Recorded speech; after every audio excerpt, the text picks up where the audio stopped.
আসসালামু আলাইকুম। সম্মানিত দর্শক মণ্ডলী, আশা করি সকলে ভালো আছেন। আল্লাহর রহমতে আমিও ভালো আছি। আপনাদের মাঝে নতুন একটা ভিডিও নিয়ে হাজির হলাম। আমি এর আগে আমার এই বাগানের আর কোনো ভিডিও দেইনি।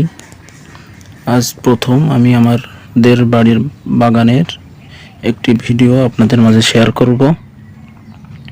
তো ভিডিওটি আপনারা দেখতেই পাচ্ছেন যে এখানে অনেক বন জঙ্গল হয়ে গেছে।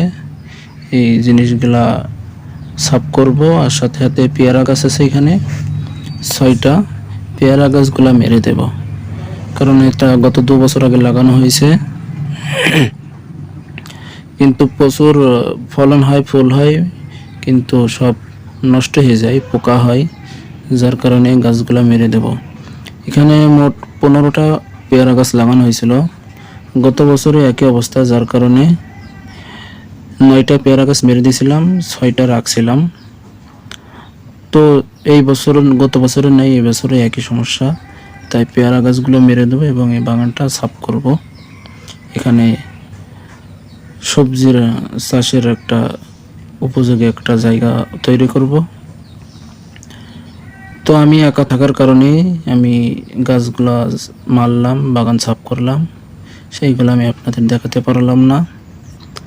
তো আমি ভিডিও কাজ করার আগে, এগুলা সাফ করার আগে ভিডিও আমি করে নিয়েছিলাম, আর কাজ শেষে আমি একটা ভিডিও করলাম। মাঝে কাজের ভিডিওগুলো করতে পারি নাই, যেহেতু আমি একা তো আর কাজ করার ভিডিও করা তো সম্ভব না। তাই আমি আগেরটা করছিলাম ভিডিও, আর পরে করলাম কাজের ভিডিওটা করতে পারি না। তো দেখছেন যে সম্পূর্ণ পরিষ্কার হয়ে গেছে, পরিষ্কার করে ফেলেছি।